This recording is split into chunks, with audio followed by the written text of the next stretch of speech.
ਅਗਲੀ ਖਬਰ ਵੱਲ ਚੱਲੀਏ ਤੇ ਤੇਲ ਦੀਆਂ ਕੀਮਤਾਂ ਜਿਹੜੀਆਂ ਆ ਥੋੜ੍ਹੀਆਂ ਜਿਹੀਆਂ ਉੱਪਰ ਚੜ੍ਹੀਆਂ ਆ, ਹਾਲਾਂਕਿ ਪਹਿਲਾਂ ਨਾਲੋਂ ਤਾਂ ਬਹੁਤ ਸਸਤੀਆਂ ਹੋਈਆਂ ਆ। ਤੀਜਾ ਟੈਂਕਰ ਵੈਨਜ਼ੂਏਲਾ ਦੇ ਵਿੱਚ ਅਮਰੀਕਾ ਨੇ ਬਲੌਕ ਕਰ ਲਿਆ ਹੈਗਾ ਆ। ਬੈਸਟ ਟੈਕਸਸ ਇੰਟਰਮੀਡੀਏਟ ਟ੍ਰੇਡ ਜਿਹੜਾ ਆ ਉਹ $58 ਬੈਰਲ ਤੱਕ ਗਿਆ ਅੱਜ ਸਵੇਰੇ।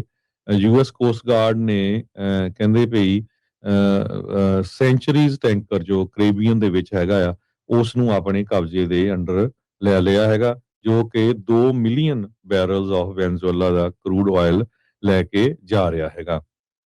ਕਹਿੰਦੇ ਵੀ ਫਸਟ ਨਾਨ ਸੈਂਕਸ਼ਨਸ ਵੈਸਲ ਸੀਗਾ ਜੋ ਕਿ ਯੂਐਸ ਫੋਰਸਸ ਵੱਲੋਂ ਜਿਹੜਾ ਆਪਣੇ ਇਸ ਨੂੰ ਟਾਰਗੇਟ ਕੀਤਾ ਗਿਆ ਸੀ, ਪਰ ਚਾਈਨਾ ਵਾਲਿਆਂ ਨੇ ਸਟੇਟਮੈਂਟ ਜਾਰੀ ਕੀਤੀ ਆ ਵੀ ਅਮਰੀਕਾ ਵਾਲੇ ਇਸ ਤਰ੍ਹਾਂ ਨਹੀਂ ਕਰ ਸਕਦੇ ਹੈਗੇ। ਜਿਹੜੇ ਰਸ਼ੀਆ ਵਾਲੇ ਆ ਹਜੇ ਉਹ ਚੁੱਪ ਬੈਠੇ ਆ, ਕਿਉਂਕਿ ਵੈਨਜ਼ੂਏਲਾ ਰਸ਼ੀਆ ਦੇ ਲਾਗੇ ਆ, ਜਾਂ ਇਹ ਕਹ ਲਓ ਵੀ ਰਸ਼ੀਆ ਵਾਲੇ ਵੈਨਜ਼ੂਏਲਾ ਦੇ ਕਾਫੀ ਲਾਗੇ ਹੈਗੇ ਆ। ਪਰ ਵੈਨਜ਼ੂਏਲਾ ਦੇ ਮਦੂਰੋ ਨੂੰ ਟਰੰਪ ਉਹਨਾਂ ਨੇ ਆਲਰੇਡੀ ਕਹਿਤਾ ਵੀ ਭਾਈ ਤੁਸੀਂ ਛੱਡ ਕੇ ਚੱਲ ਜਾਓ ਆਪਣਾ ਮੁਲਕ, ਕਿਉਂਕਿ ਤੁਸੀਂ ਧੱਕੇ ਦੇ ਨਾਲ ਉੱਥੇ ਜਿਹੜੇ ਆ ਡਿਕਟੇਟਰ ਬਣੇ ਪਏ ਹੋ। ਕਿਉਂਕਿ ਜਦੋਂ ਇਲੈਕਸ਼ਨ ਹੋਈ ਸੀ ਉਹ ਪੂਰਾ ਉਹਨੂੰ ਜਿਹੜਾ ਆਪਣਾ ਉੱਥੇ ਕਬਜ਼ਾ ਕੀਤਾ ਹੈਗਾ। ਜਿਹੜੀ ਆਪੋਜੀਸ਼ਨ ਦੀ ਲੀਡਰ ਹੈਗੀ ਆ ਉਹਨੂੰ ਪਿੱਛੇ ਜਿਹਾ ਨੋਬਲ ਪ੍ਰਾਈਜ਼ ਵੀ ਮਿਲਿਆ ਸੀਗਾ ਤੇ ਟਰੰਪ ਉਹਨਾਂ ਨੇ ਉਹਨਾਂ ਨੂੰ ਵਧਾਈਆਂ ਵੀ ਦਿੱਤੀਆਂ ਸੀਗੀਆਂ। ਸੋ ਵੈਨਜ਼ੂਏਲਾ ਨੂੰ ਲੈ ਕੇ ਜਿਹੜੀ ਸਿਚੁਏਸ਼ਨ ਆ ਅਮਰੀਕਾ ਦੀ ਉਹ ਬਹੁਤ ਟੈਂਸ ਬਣੀ ਹੋਈ ਹੈ। ਇਨਫੈਕਟ ਜਿਸ ਟਾਈਮ ਆਪਾਂ ਤੁਹਾਡੇ ਨਾਲ ਖਬਰਾਂ ਸਾਂਝੀਆਂ ਕਰਨ ਕਰ ਰਹੇ ਆ, ਥੋੜੇ ਸਮੇਂ ਤੱਕ ਪ੍ਰੈਜ਼ੀਡੈਂਟ ਡੋਨਲਡ ਟਰੰਪ ਤੇ ਹੈਕਸਤ ਦੋਨੋਂ ਹੀ ਇੱਕ ਜਿਹੜੀ ਆ ਪੈਂਟਾਗਨ ਦੇ ਵਿੱਚੋਂ ਸਟੇਟਮੈਂਟ ਜਾਰੀ ਕਰਨ ਜਾ ਰਹੇ ਆ ਜਾਂ ਪ੍ਰੈਸ ਕਾਨਫਰੰਸ ਕਰਨ ਜਾ ਰਹੇ ਆ, ਜਿਹਦੇ ਵਿੱਚ ਮੇਰੇ ਖਿਆਲ ਨਾਲ ਵੈਨਜ਼ੂਏਲਾ ਜਿਹੜਾ ਉਹ ਨੰਬਰ 1 ਪ੍ਰਾਇੋਰਟੀ ਰਹੂਗੀ।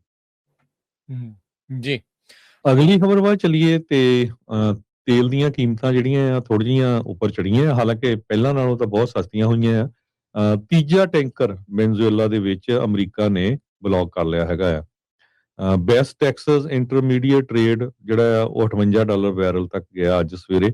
ਯੂਐਸ ਕੋਸਟ ਗਾਰਡ ਨੇ ਕਹਿੰਦੇ ਭਈ ਸੈਂਚਰੀਜ਼ ਟੈਂਕਰ ਜੋ ਕੈਰੇਬੀਅਨ ਦੇ ਵਿੱਚ ਹੈਗਾ ਆ ਉਸ ਨੂੰ ਆਪਣੇ ਕਬਜ਼ੇ ਦੇ ਅੰਡਰ ਲੈ ਲਿਆ ਹੈਗਾ, ਜੋ ਕਿ 2 ਮਿਲੀਅਨ ਬੈਰਲਸ ਆਫ ਵੈਨਜ਼ੂਏਲਾ ਦਾ ਕਰੂਡ ਆਇਲ ਲੈ ਕੇ ਜਾ ਰਿਹਾ ਹੈਗਾ।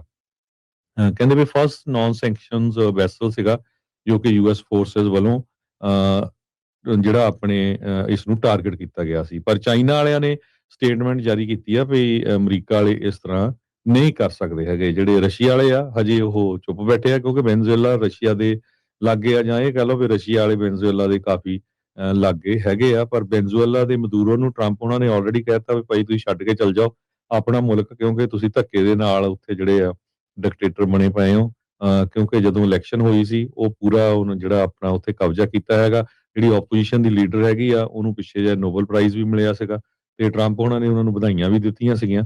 ਸੋ ਵੈਨਜ਼ੂਏਲਾ ਨੂੰ ਲੈ ਕੇ ਜਿਹੜੀ ਸਿਚੁਏਸ਼ਨ ਆ ਅਮਰੀਕਾ ਦੀ ਉਹ ਬਹੁਤ ਟੈਂਸ ਬਣੀ ਹੋਈ ਹੈ। ਇਨਫੈਕਟ ਜਿਸ ਟਾਈਮ ਆਪਾਂ ਤੁਹਾਡੇ ਨਾਲ ਖਬਰਾਂ ਸਾਂਝੀਆਂ ਕਰ ਰਹੇ ਆ, ਥੋੜੇ ਸਮੇਂ ਤੱਕ ਪ੍ਰੈਜ਼ੀਡੈਂਟ ਡੋਨਲਡ ਟਰੰਪ ਤੇ ਹੈਕਸਤ ਦੋਨੋਂ ਹੀ ਇੱਕ ਜਿਹੜੀ ਆ ਪੈਂਟਾਗਨ ਦੇ ਵਿੱਚੋਂ ਸਟੇਟਮੈਂਟ ਜਾਰੀ ਕਰਨ ਜਾ ਰਹੇ ਆ ਜਾਂ ਪ੍ਰੈਸ ਕਾਨਫਰੰਸ ਕਰਨ ਜਾ ਰਹੇ ਆ, ਜਿਹਦੇ ਵਿੱਚ ਮੇਰੇ ਖਿਆਲ ਨਾਲ ਵੈਨਜ਼ੂਏਲਾ ਜਿਹੜਾ ਉਹ ਨੰਬਰ 1 ਪ੍ਰਾਇੋਰਟੀ ਰਹੂਗੀ। ਜੀ